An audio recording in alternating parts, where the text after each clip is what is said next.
Hello mga guys, magandang araw, magandang hapon. ah,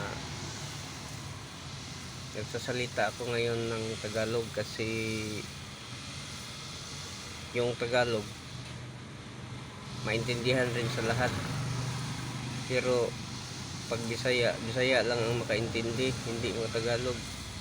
So social media man ito, buong mundo ang nakasalalay dito.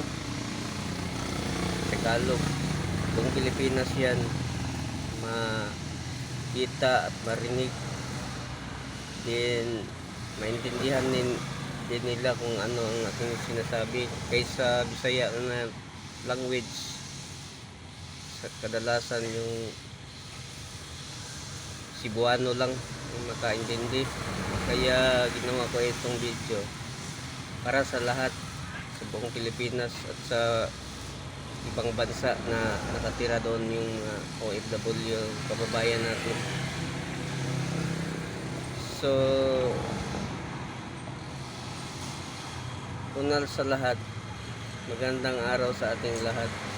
Sana nasa mabuti kayong kalagayan saan mang sulok sa mundo.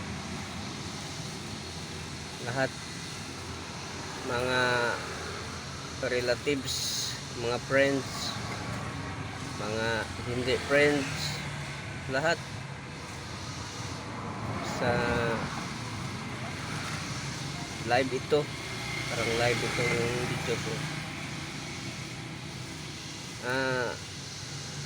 Mayroon lang akong i-share sa inyo ngayon regarding sa aking professional dashboard na lagi na lang mag restrict, kasi siguro kulang ako sa kaalaman sa pag-upload at sa pag hit engagement ang tawag nila. So hindi man maiwasan yun kasi baguhan pa lang ako, mag dalawang buwan pa lang. Sa nung natandaan ko, yung April ko nag-umpisa dito ng content creator. As long as na hindi pa ako marunong masyado, sana maintindihan rin sa lahat na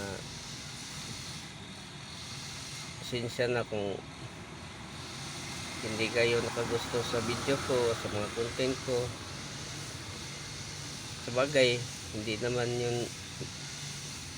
man tayo dyan, anong tawag nito, mapaangat kaagad, kasi yung bago pa lang kayo, kagaya yan sa nag-aral ka ng grade 1 up to college. Siyempre hindi ka man marunong pag hindi ka man ma-college, pag hindi ka magdaan ng grade 1 elementary at sa high school. So parang ganyan ang ating laro dito sa mundo ng social media. Kaya sana kayong mga content creator, lalo na sa mga baguhan katulad ko, hindi lang tayo magsawa, at hindi lang tayo madali, kasi hindi ito sili na mahalang sa Bisaya, mahalang dayon,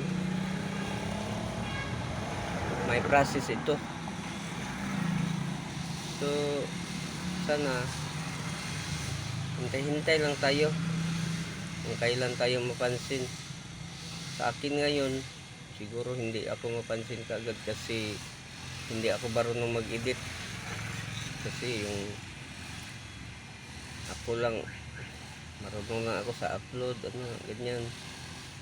Pero mas maganda talaga yung marunong ka mag-edit.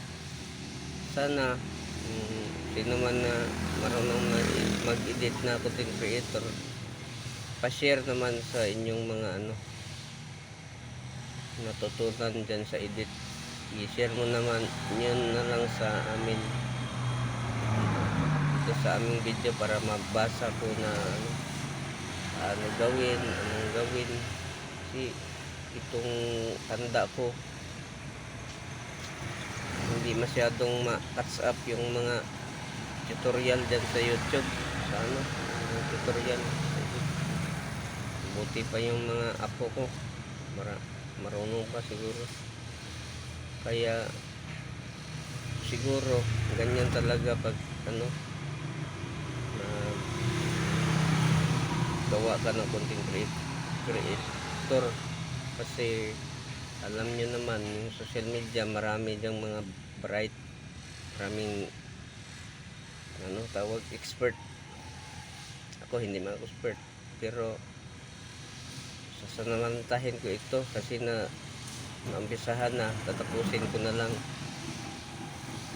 So marami pa sana akong isabi pero yung time 6 minutes na. Ang akin na lang greetings na lang sa mga followers ko at sa hindi followers na nanonood ngayon. Sana nasa mabuti tayong kalagayan at magandang hapon. God bless us all. Please follow my Facebook profile or Facebook page GDC TV or Glendale Dutosme Carion sa aking Facebook profile. Please like and follow. Thank you very much.